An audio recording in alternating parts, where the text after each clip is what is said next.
안녕하세요. 잡시광입니다. 지난 11월 29일 중국 및 러시아 군용기가 한국 방공식별구역 카디즈에 진입한 후 이탈한 것으로 확인됐습니다. 합동참모본부에 따르면 중국 군용기 5대와 러시아 군용기 6대가 동해 및 남해 카디즈에 순차적으로 진입한 뒤 이탈했고, 다만 영공을 침범하지는 않은 것으로 전해졌습니다. 최근 중국과 러시아의 군용기가 돌아가며 카디즈 진입하고 그때마다 우리 공군 전투기가 출격하는 일이 잦아지고 있습니다. 방공식별구역은 자국 영공으로 접근하는 군용항공기를 조기에 식별에 대응하기 위해 임의로 설정한 선으로 영공과는 다른 개념입니다.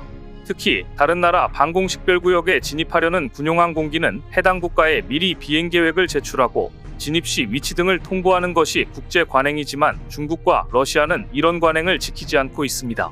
이처럼 중국과 러시아 군용기의 카디즈 진입으로 동북아시아의 긴장감이 이어지고 있는 가운데 한국은 국산 전투기 KF-21의 시험비행 1000회를 달성하면서 주변국들의 부러움을 사고 있습니다.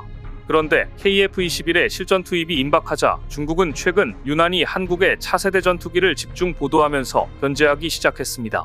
오늘은 중국은 왜 이렇게 KF-21 관련 소식을 집중 보도하면서 KF-21을 견제하는 것인가 자세히 전해드립니다. 지난 11월 29일 KF-21 시제 4호기가 남해상공에서 1000번째 시험비행을 마쳤습니다. 이로써 KF-21은 체계 개발 시험비행으로 계획된 2000소티 가운데 절반을 소화했습니다. 소티는 비행 출격 횟수를 의미합니다. KF-21은 2022년 7월 19일 시제 1호기의 최초 비행으로 국산 전투기의 새 역사를 시작했고, 2023년 1월 17일 최초 초음속 비행, 올해 3월 19일 공중급유 비행과 5월 2일 최대 속도 비행 등을 수행했습니다. 특히 무사고 비행으로 항공기 안전성을 확인했습니다. 한국항공우주산업 카이는 2026년 첫 납품을 목표로 방위사업청과 KF-21 20대 공급 계약을 지난 6월 맺었습니다. 하나에어로스페이스와 하나시스템도 KF-21에 들어가는 F414 엔진과 능동전자주사 레이더 등 부품 공급 계약을 완료했습니다. 우리 기술로 만든 초음속 전투기의 양산이 눈앞에 다가온 것입니다. 이와 관련 공군과 카이는 2026년까지 KF-21 블록 1 체계 개발을 완료해 양산에 들어가고, 이후 장거리 공대지 능력을 보완한 블록 2도 개발에 나설 계획입니다. KF-21은 미티어 중거리 공대공 미사일을 탑재해 우수한 공중전 능력을 확보할 것이라는 평가가 나옵니다. 방사청은 지난 10월 미티어 미사일 1차분 100발을 KF-21 1차 양산 시기에 맞춰 도입하는 구매 관련 계약을 체결했습니다. 유럽 MBDA사가 제작하는 미티어는 최고 속도 마하 4.5로 날아가 200km 밖 전투기를 요격할 수 있습니다. 특히 하나에어로스페이스는 KF-21 제조사인 카이와 KF-21의 독자 기술로 개발한 보조 엔진과 추진, 착륙, 구동, 연료 계통의 핵심 구성품 총 17종을 공급하는 계약을 맺었다고 밝혔습니다. 이번 계약 규모는 총 4,731억 원으로 2028년까지 KF-21 최초 양산분에 탑재할 예정입니다. 현재 KF-21 개발에는 약 600여 국내 업체가 참여해 국산화율 65%를 목표로 하고 있는데요. 한국은 최근 KF-21의 두뇌 역할을 하는 임무 컴퓨터, 조종사의 눈과 귀 역할을 하는 다기능 시연기와 음성신호 제어관리 시스템, 미국이 기술 이전을 거부한 핵심 장비 중 하나인 적외선 탐색, 추적 장비까지 항공 전자장비 4종 개발을 완료했습니다. 하나에어로스페이스의 경우 KF-21의 F414 엔진도 공급하는데요. 미국 항공 엔진 제조사 GE 에어로스페이스의 면허를 활용해 창원 사업장에서 생산하고 있지만 엔진에 들어가는 일부 부품은 국산화한 상태입니다. 한국이 이렇게 KF-21 시험비행 1000회 달성뿐 아니라 부품 국산화까지 빠른 속도로 진행해가자 중국은 한국의 무서운 속도에 놀라고, 이에 더해 한국이 KF-21 보람의 전투기를 새 종류의 개량형 개발까지 추진하자 깜짝 놀란 표정입니다. 중국은 10년 이상 개발 과정을 거치고도 제대로 완성하지 못했던 J-35 전투기를 중동과 제3세계 등의 F-35와 같은 포지션으로 팔려고 애를 쓰고 있는 상황에서 한국의 KF-21이 3가지 버전으로 개량된다는 사실에 적잖이 위협을 느끼는 분위기입니다. KF-21과 J-35가 경쟁 관계로 묶이는 것을 극도로 꺼리는 것인데요. J-35는 중국이 미국의 F-35의 설계도를 카피해 개발한 것이라고 의심받고 있는 중국의 전투기로서 실제 미국의 첨단 기술까지 해킹으로 빼내는 데에는 한계가 있었는지 외관은 비슷한데 내부 항전 장비와 스텔스 소재 등에 있어서는 F-35에 크게 못 미치는 것으로 알려져 있습니다. 이런 상황에서 한국이 4.5세대 KF-21 전투기를 빠르게 완성해가자 중국이 쫓기는 형국이 되자 한국의 KF-21에 대해 최근 상당히 자세히 보도하고 있습니다. 중국 공군에서조차 J-35를 함재기용으로 대량 도입할지는 아직까지 미지수로 남아있습니다. 따라서 중국은 J-35라는 저렴한 전투기를 중동 및 아프리카와 제3세계에 판매하려고 가즈네를 쓰고 하고 있습니다. 그런데 KF-21의 개발이 아직 끝나지도 않았는데 벌써 3가지 버전으로 개량 사업이 진행된다고 하니까 긴장을 하고 있는 것인데요. 그래서인지 한국을 견제하기 시작했습니다. 중국 언론들은 한국은 KF-21을 채양산도 하기 전에 무리하게 3가지 버전의 개량을 진행하고 있다. 비전은 화려하지만 첨단 기술을 독자적으로 확보해야 하기 때문에 어려울 것으로 보인다. 개량 사업 중 특히 어려운 부분은 전자전기 분야인데 미국의 그라울러 전자전기를 목표로 하고 있다. 하지만 한국이 독자 개발하는 것은 어려울 전망이다라고 폄하하기 시작했습니다. 중국 언론들은 한국이 전자전기 기술을 독자적으로 개발하려고 하는 이유는 미국이 판매하기 싫어하는 고성능 전자전기 기술을 개발해 수출에 용이하게 하기 위해서인데 한국이 이를 해낸다면 필리핀 등 다양한 전투기 도입이 어려운 나라들에게 KF-21은 좋은 대안이 될 것이라고 보도했습니다. 중국은 KF-21 개량형이 전파 탐지와 식별 그리고 분석을 통해 적 전투기에서 발생되는 모든 주파수를 실시간으로 추적하고 교란까지 수행할 수 있다며 전 영역대 주파수를 상대로 전하도록 개발이 이뤄질 것이라며 한국이 전자전기와 대레이더 미사일 세트로 운용해 공중뿐 아니라 지상과 해상에서 운용되는 레이더 시스템을 파괴할 목적으로 자체적인 전자전 능력을 공중에서도 갖추려 하고 있다고 분석했습니다. 특히 미국조차 많이 만들지 않고 세계적인 전자전 수요가 많지 않은 상황에서 한국이 KF-21 개량형에서 이를 개발하려고 하는 것은 북한뿐 아니라 중국을 견제하려는 목적이라고 지적했습니다. 또한 한국이 KF-21EX형을 5세대 스텔스형으로 완성하려는 것이라고 봤습니다. 특히 KF-21EX에는 무인기를 조종할 수 있는 후방석까지 갖춰 하이급 전력을 갖춰 완성하려는 것이라고 분석했습니다. KF-21 개량형에 대해 중국이 얼마나 면밀히 분석하고 있는지를 알 수 있습니다. 중국이 이렇게 긴장하면서 한국의 KF-21을 지켜보고 있는 것도 이해가 가는 게 얼마 전 카이는 페루 국영기업과 KF-21 부품 공동 생산에 대한 MOU를 체결했습니다. 페루는 현재 차기 전투기 사업을 추진 중인데 이번 협약으로 페루가 한국형 초음속 전투기 KF-21을 도입하면 부품 공동 생산까지 협력 범위를 확대할 수 있게 돼 중국이 긴장하고 있는 것인데요. 페루는 현재 수호이 25와 미그 29 등 노후 항공기 교체를 위한 차세대 전투기 사업 후보기종으로 KF-21과 다목적 전투기 FA-50을 긍정적으로 검토하고 있습니다. 카이는 페루 공군의 전투기 획득 사업에 FA-50과 KF-21로 구성된 패키지를 제안해 한정된 예산 범위 내에서 최적의 성능과 효율을 선보이겠다는 전략을 펴고 있는 중입니다. 아시다시피 한국의 납기력은 세계 최강입니다. 지난해 11월 29일 폴란드 수도 바르샤바에서 동쪽으로 약 50km를 차로 달리자 민스크 공군기지에는 FA-50 비행 테스트가 한창이었습니다. 기지 한편에 있는 대형 경납고에는 FA-50을 재조립하는 카이 센터가 자리 잡고 있었습니다. 벽면에 태극기가 걸린 경납고 내부로 들어서자 가로 13.14m, 높이 4.94m의 FA-50 전투기 2대가 웅장한 모습을 자랑했습니다. 11호기 아래와 날개에는 작업자 10여 명이 달라붙어 엔진 및 날개 결합 작업을 하고 있었습니다. 폴란드는 2022년 9월 총 48대의 다목적 전투기 FA-50을 구입하기로 카이와 계약했습니다. 이 중 12대는 지난해 말까지 납품하는 조건이었는데요. 세계 방산 역사상 전투기 12대를 1년 만에 공급한 사례는 없었습니다. 한국이 세계 최초로 이를 현실로 만들어낸 것입니다. 카이의 납품은 속도전이었습니다. 카이 측 관계자는 한 달에 3대씩 공급한 것은 항공기 산업 역사상 최단기 납품 사례라고 말했는데요. K2 전차, K9 자주포와 마찬가지로 한국의 전투기도 엄청난 납기 속도를 보여준 것입니다. 다른 국가들이 계속해서 지연되는 것과 반대로 말이죠. 또한 이미 현지에서 검증된 KT-1과 T-50 계열 항공기의 조종사 훈련 효율성 및 우수한 전투 임무 성능을 바탕으로 한국산 항공 무기체계 도입의 장점을 적극적으로 어필하고 있습니다. 페루가 군 현대화 작업을 추진하면서 FA-50, KF-21 잠수함, 장갑차 등 다방면에서 한국의 협조를 요청함에 따라 페루가 한국의 중남미 시장 개척을 위한 교두보로 급부상하고 있습니다.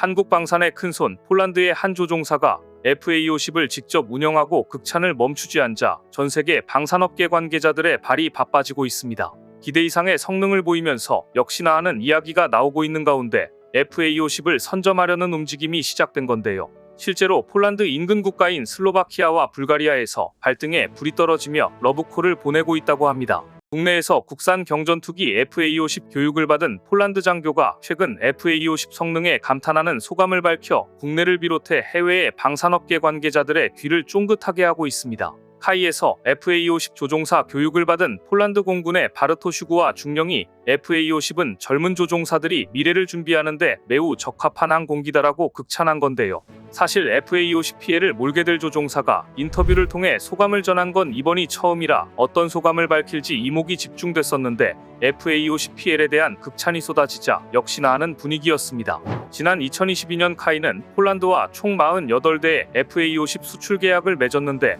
올해 초까지 FA50GF 12대를 인도했고 나머지는 항공전자 장비와 무장을 강화한 FA50PL 버전으로 2028년까지 인도할 예정입니다. 그리고 얼마 전 폴란드 공군의 FA50GF와 FA50PL 조종 입문 교육을 국내에서 진행한 겁니다. 이번에 국내 언론과 인터뷰를 한 구하 중령은 훈련을 통해 경험한 FA50은 성능이 매우 뛰어났고 조종사 친화적이라면서 조종사 입장에서 기대 이상의 놀라운 점들을 발견하기도 했다고 강조했습니다. 또한 그는 심각한 오작동 없이 많은 전투 시간을 수행했고 비행 성능은 해당 등급의 항공기에 적합하지만 많은 조종사들이 특히 FA50의 민첩함에 놀라곤 했다고 호평했습니다. 그러면서 항공기 조작이 쉬워 젊은 조종사들이 F-16이나 F-35 등 다른 항공기를 운용하는 데 적합한 능력이나 습관을 배양하기 매우 훌륭한 항공기라고 말했습니다.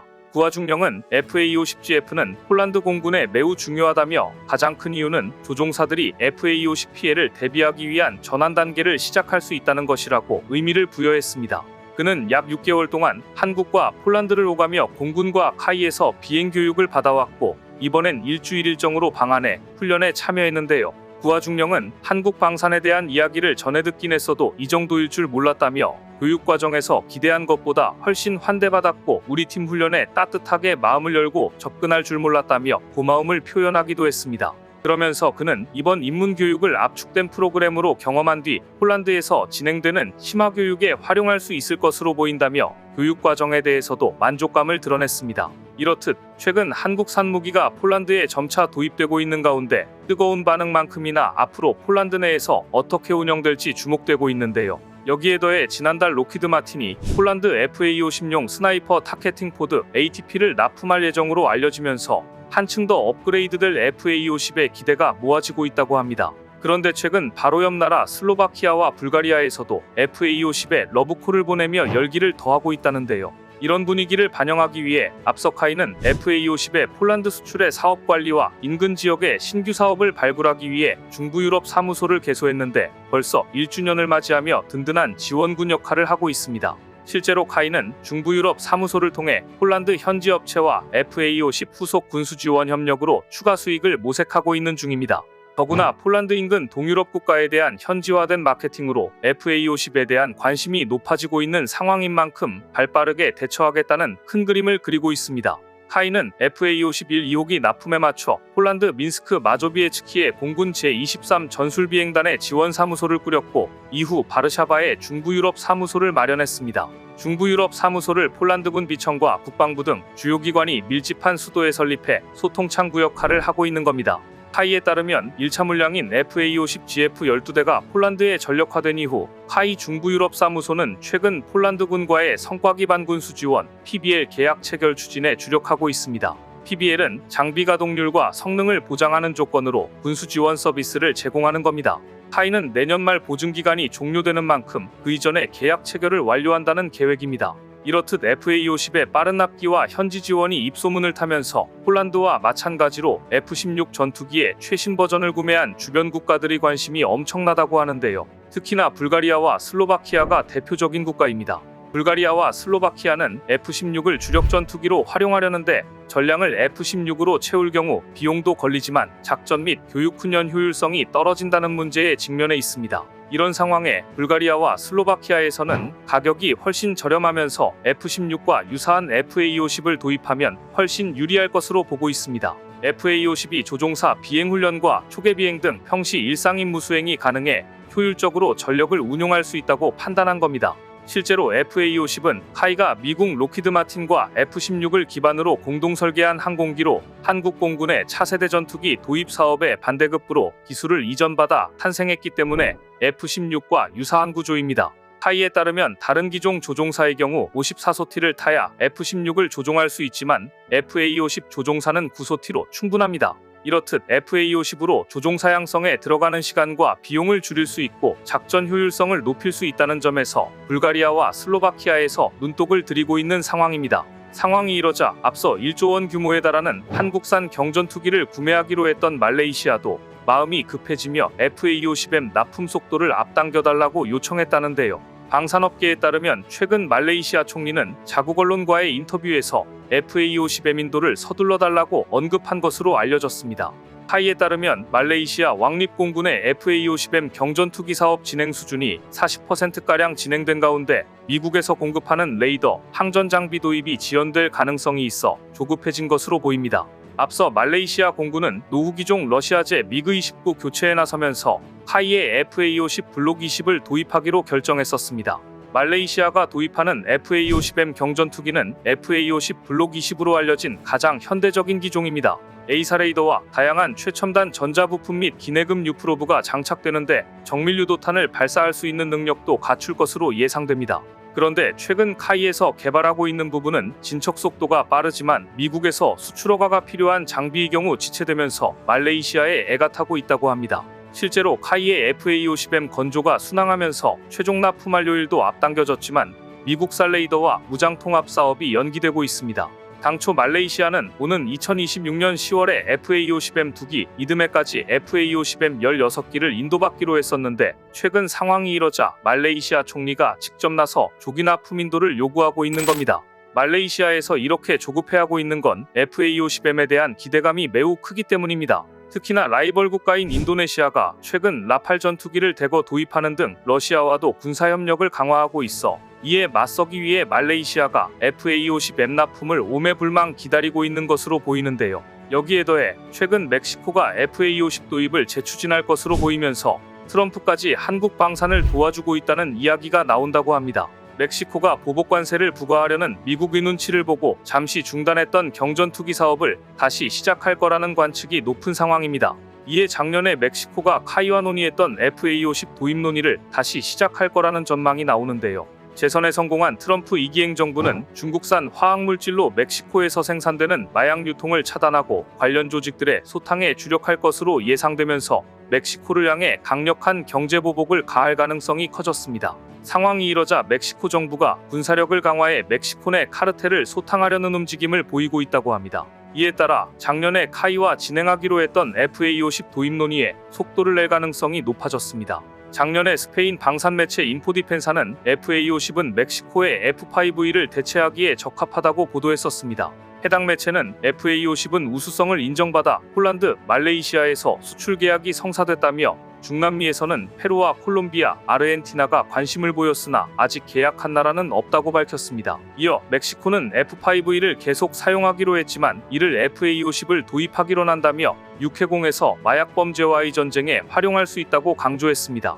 실제로 이렇듯 멕시코 정부는 지난 2019년 노후 전투기 교체를 추진하며 FA-50 도입을 진지하게 검토했었습니다. 멕시코 국방위원장도 중남미 항공보안 방산전시회 파멕스 2019에 참가한 카이부스를 찾고 FA-50을 살폈을 정도로 관심이 많았습니다. 이후 멕시코가 F-5E를 다시 활용하기로 하면서 카이와의 협력이 지지부진했지만 최근 트럼프가 재선에 성공하면서 멕시코 정부의 발등에 불이 떨어졌습니다. 실제로 최근 멕시코 대통령은 긴급 브리핑을 갖고 멕시코 국민들에게 미국의 보복 관세에 대한 내용을 언급하면서 군사력 증강을 위한 사업에 착수할 거라고 강조했습니다. 이에 국내 방산업계에서는 중단됐던 FA-50 도입 논의는 물론 한국 방산업계의 수혜가 예상될 것으로 기대하고 있는데요.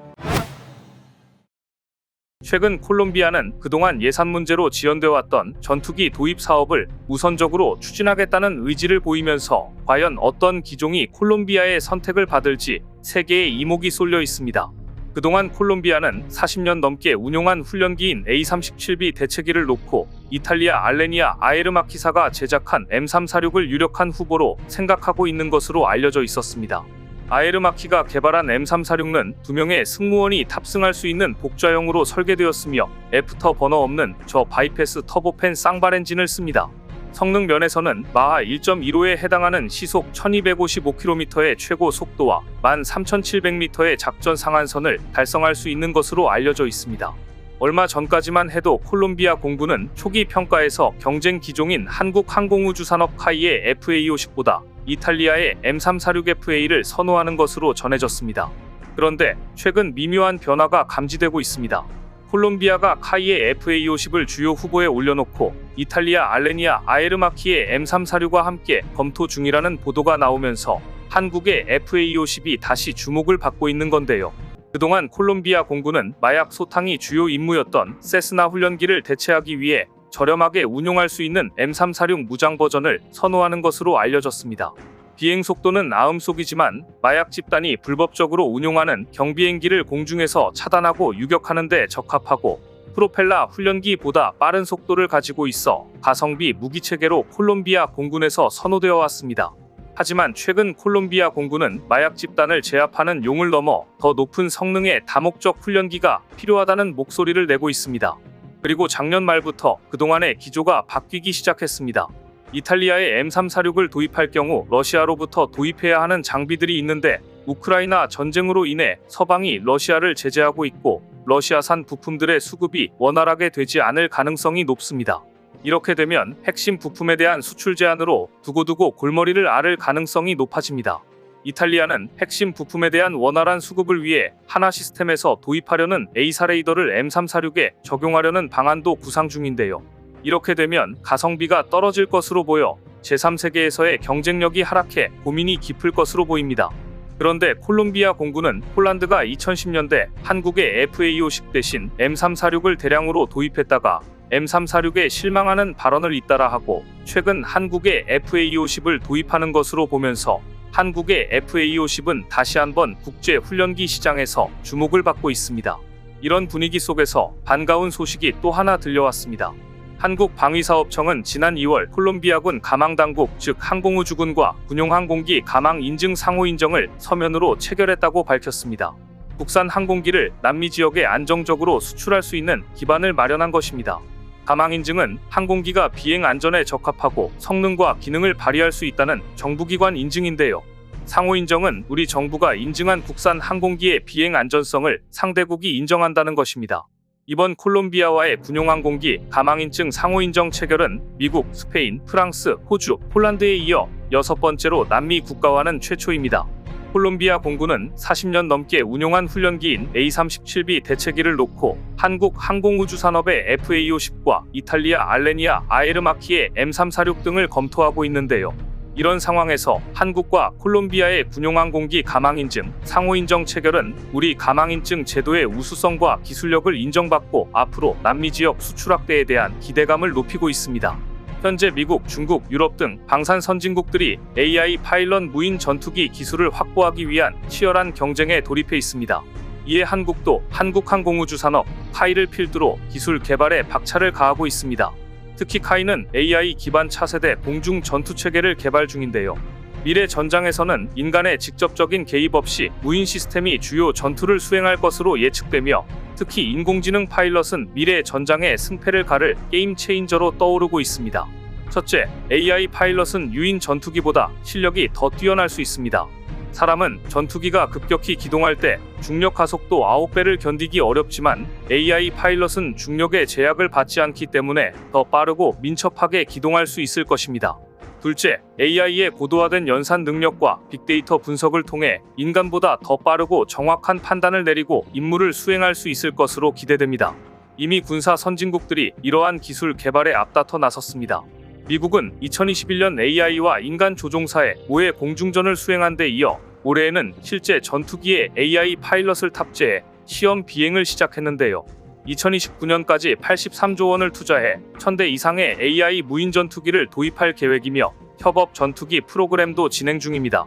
내년에는 2단계 사업으로 해외 업체의 참여와 수출 버전 개발을 목표로 하고 있는데 여기에 카이의 참여 가능성도 거론되고 있습니다. 유럽, 영국, 일본 등도 6세대 전투기 개발과 더불어 AI 파일럿을 탑재한 무인기 개발을 서두르고 있는데요. 한국은 선진국에 비해 늦게 시작했지만 경쟁에서 뒤처지지 않기 위해 AI 파일럿과 무인기 기술 확보에 집중하고 있습니다.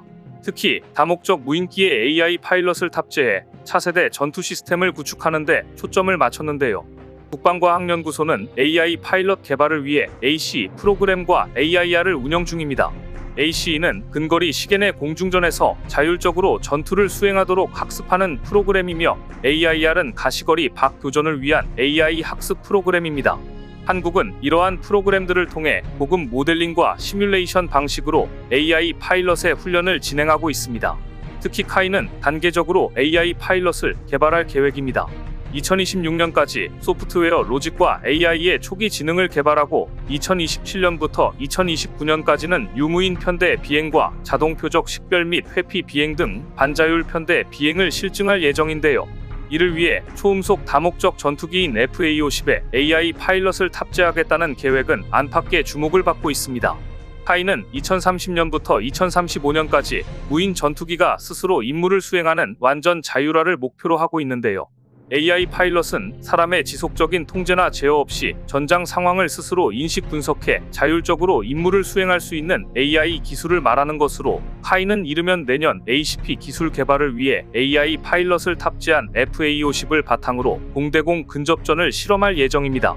이러한 목표 달성을 위해 카이는 AI, 빅데이터, 자율무인 핵심 기술 확보에 1,500억 원을 투자할 계획입니다.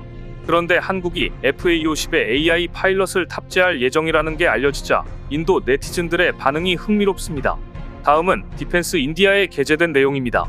KA-50에 AI 파일럿 시스템을 탑재하려고 하는 등 카이가 군용 항공 분야에서 과감한 행보를 보이고 있다. 이번에 발표된 KAI 파일럿 계획은 자율 및 반자율 비행 기능을 도입하여 전투기 운영 방식의 혁신을 일으키고 세계 경전투기 시장에서의 경쟁력을 다지려는 목적을 갖고 있다. KAI 파일럿은 인공지능의 의사결정 능력 및 비행 운영을 군용 항공기에 통합하려는 전략적 노력을 의미한다. 카이는 FA-50 초기 테스트 베드로 사용하여 2026년까지 자율 비행 기능을 완성한다는 계획이다. 이번 인공지능 시스템으로 인해 한국항공우주산업 카이는 최근 급성장하고 있는 AI 기반 군사 플랫폼 시장에서 선두주자로 자리매김하게 되었다. 카이가 AI 파일럿 프로젝트를 성공시킨다면 FA-50은 파키스탄 JF-17 선더 인도 아래 테자즈보다 압도적으로 뛰어난 경쟁력을 갖추게 될 것이 분명하다. 한국이 KAI 파일럿 프로그램을 성공시키고 여기에 무인 드론을 연계해 작전을 전개하는 유무인 복합체계까지 완성하면서 더 나아가 국산 장거리 공대공 미사일과 장거리 공대지 순항 미사일 타우러스 KEPD-350K2 그리고 마하 2.5 속도로 비행하는 초음속 공대지 공대함 미사일까지 개발되어 FA-50이나 FA-50이 통제하는 무인 전투기에 탑재된다면 어떻게 될까요? FA-50의 전투력은 물론 한국 군사항공 분야의 경쟁력은 더욱 상승하게 될 것입니다. 그동안 테자스를 응원하는 인도 네티즌들과 JF-17을 운용하는 중국, 파키스탄과 같은 나라들은 꽤 오랫동안 카이의 FA-50에 대해 중거리 공중전 능력을 갖추지 못한 반쪽 전투기라는 혹평을 멈추지 않았습니다. 그러나 폴란드형 FA-50PL이 등장하면서 중거리 공대공 미사일 AIM-120 밤남 통합이 현실이 되었고 A사 레이더와 AIM-120을 통합시킨 진정한 의미의 다목적 전투기 FA-50이 탄생되었던 것입니다. 여기에 대해 인도 네티즌들은 이런 반응을 보였습니다. 칼에는 과학자가 없습니다. 그들은 인생에서 단 한 가지도 혁신한 적이 없습니다. 칼의 아킬레스건은 프로젝트 관리가 형편없다는 것입니다. 이는 꽤 오랫동안 공공연한 비밀이었습니다. 이렇게 형편없는 모습을 보인 이유는 팔이 무능함을 낳는 사소한 조직이기 때문입니다. 테자스, JF-17 이제 둘 다 망했어. 콜롬비아가 M346이 아니라 한국의 FA-50을 선택한다면 미래를 내다본 탁월한 선택이 될 것입니다. 미국 전기차 기업 테슬라의 최고 경영자인 일론 머스크가 미국의 최신의 스텔스 전투기 F-35에 대해 설계 결함으로 아무것도 잘하지 못한다. 조종사를 죽일 뿐이다. F-35는 너무 많은 사람이 너무 많은 요구를 충족시키려다 설계가 망가졌다.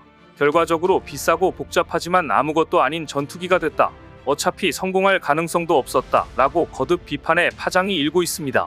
트럼프 2기 행정부 출범 후 신설될 정부 효율부의 공동수장 내정자인 머스크가 트럼프 2기 정부는 국방부를 주요 개혁 대상으로 삼겠다는 메시지를 전한 것으로 풀이되고 있는데요.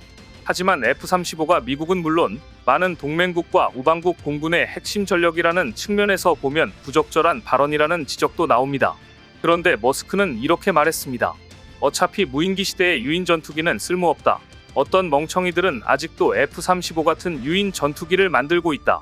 하지만 전문가들은 현재 모든 드론은 비행 속도가 음속에 못 미치고 간단한 미사일 발사 플랫폼 역할을 한다. 머스크가 말한 전투 드론 시대는 20년 후 미래다라고 꼬집었습니다. 그러나 우크라이나 전쟁에서 어느 쪽도 공중우세를 장악하지 못해 전쟁에서 최단 시간 내 압도적 승리가 불가능해졌고 드론과 극초음속 무기 등이 나타나는 상황에서 신속하고 지속적인 공중우세를 유지하려면 전통적인 공군력의 변화가 불가피한 것은 사실입니다. 그래서 한국은 이미 예전부터 KF-21을 업그레이드하면서 미래 무인기 포함 유무인 복합체계를 고려하며 개발 중입니다. 한국의 대표적인 방산 업체들이 준비하고 있는 미래 유무인 복합체계는 어떤 것인지 오늘은 이 소식 자세히 전해드립니다. 1914년 제1차 세계대전에서 전투기가 처음 등장한 이래 공중전 기술은 눈부신 발전을 이뤘지만 조종사 간 전투에서 승패가 결정되는 양상은 크게 변하지 않았습니다. 조종사가 전사하거나 포로로 잡힐 위험이 존재하는 것은 항공작전을 펼치는 공군의 정치 군사적 부담을 안겨왔고 세계 각국 공군이 4차 산업혁명 기술을 활용한 공중작전에 관심을 보이는 것도 이 같은 문제를 해결하려는 의도였습니다. 그런데 이제 무인기의 시대가 열렸습니다. 한국 공군도 무인기술과 인공지능을 통한 미래 전력 구조를 구상하고 있는데요. 인구절벽으로 병력위주의 군 구조를 유지하기가 어렵고 우크라이나 전쟁에서처럼 무인기의 작전 비중이 크게 늘어날 것이라는 점이 명확해졌기 때문입니다.